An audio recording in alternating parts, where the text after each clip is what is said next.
Meron na po akong hearing sa Senado sa Pasay dahil sa aking application para sa naturalization. Ang ating congressman na si Congressman Oka Malapitan, siya po nag-sponsor sa akin sa Congress, sa batasan. Noon, nag-hearing kami sa Kongreso, siyam na po kami mga aplikante. Nag-sponsor na iba-iba mga congressman sa kanila. Pero kapag dumating na kami, itong application sa Senado, itong siyam na noon, ngayon naging 4 lang. Praise the Lord, pasa na po kami. Pasa din nila ako sa Senado. Darating na Mayo, sigurado mag-oath taking ako bilang isang Pilipino.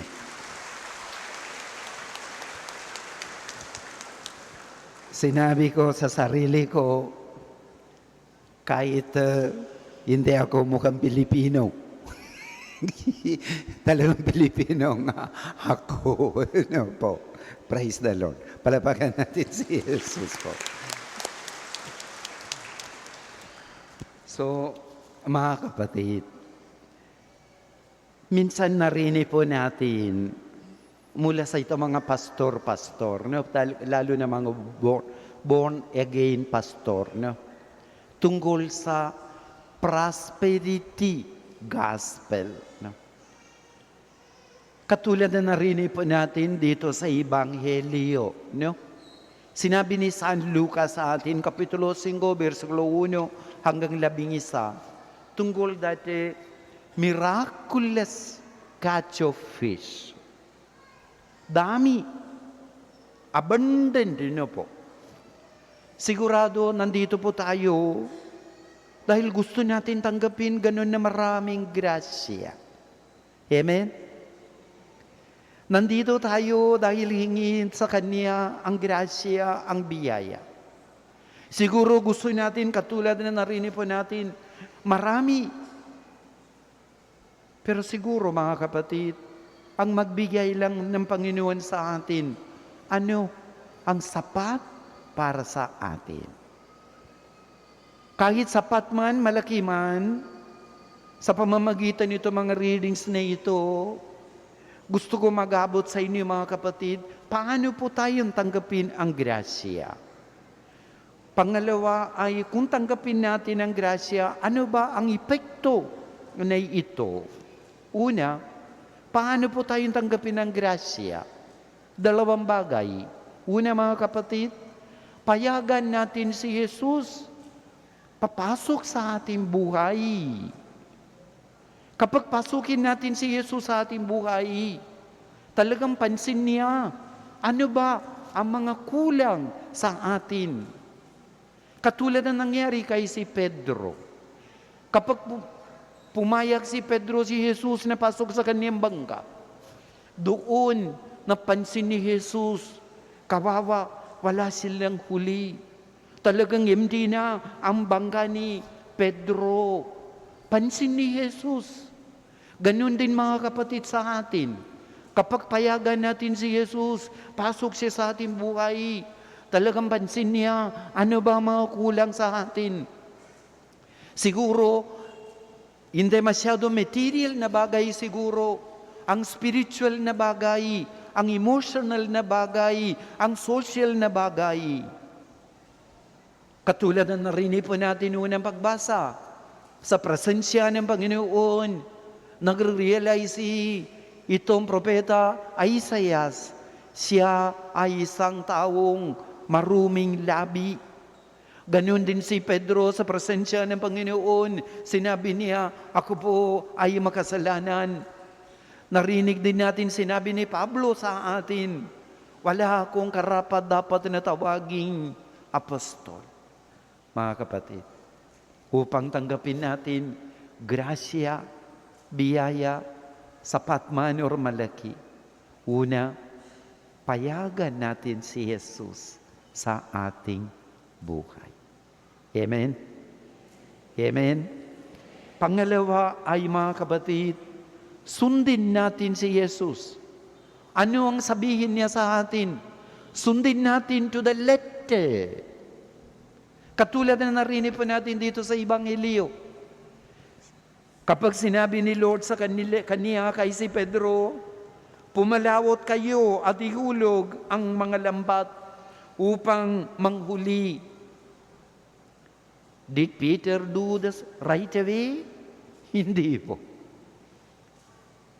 May dahilan kay si Peter. Hindi siya huhulog right away. Dahil mga kapatid, pagod sila. Sinabi ni Pedro,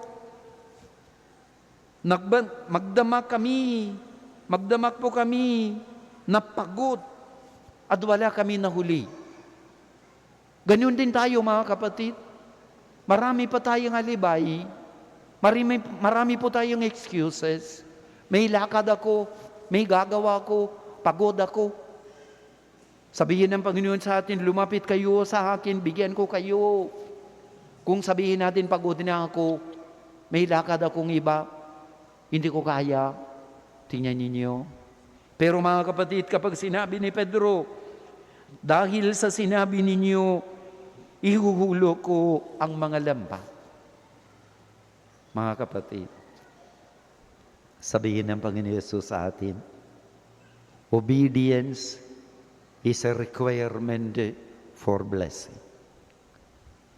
Obedience is a requirement for blessing. Upang tanggapin natin ang grasya, una, payagan natin si Jesus sa ating buhay. Pangalawa, sundin natin siya to the letter. So ano bang epekto na ito, mga kapatid? Ang epekto na ito, mga bigay ng grasya, upang sumunod tayo kay Jesus. Maging alagad ng Panginoon. Narinig pa natin dito sa Ebanghelyo, sinabi ni San Lucas sa atin, nang maitabi nila ang kanilang mga bangka, iniwan nila ang lahat at sumunod kay Jesus. Si Pedro, siguradong nandyan si Andres, kapatid niya, itong dalawang magkapatid na mga anak ni Zebedeo na si Juan na si Santiago, hindi sila mag-iisip, alo, nako, ang daming isda, no? Dalhin namin muna sa palengke, nagbenta muna kami. Hindi po. Sa tabi nila lahat, iniiwan nila lahat at sumunod sila kay si Jesus. Tingnan ninyo. Ano narinig po natin unang pagbasa, mga kapatid? Sinabi ni Propeta Isaiah, he was only 23 anyos na, binata na ito. Sinabi niya, narito po ako ang isugon niyo. Ganon din sinabi ni Pablo, di ba no? Dahil sa inyong kagandang loob, ngayon, ako'y isang apostol. So mga kapatid, gusto ng Panginoon magbigay sa atin kaniyang grasya, kaniyang biyaya. Payagan natin siya at sundin natin siya. At tayo mga kapatid, sumunod natin sa Panginoon. Amen? Amen? Palapakan natin si Jesus.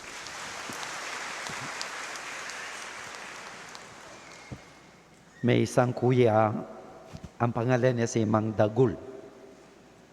Si Mang Dagul, dinala niya ang kanyang girlfriend niya sa isang fine restaurant.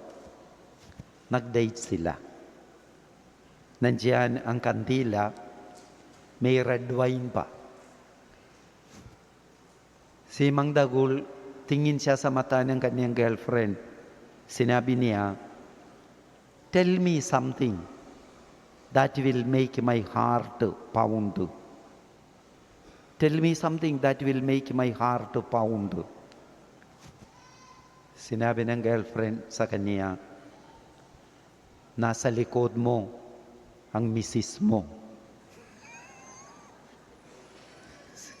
Si Mang Dagul, tumayaw at takbo na.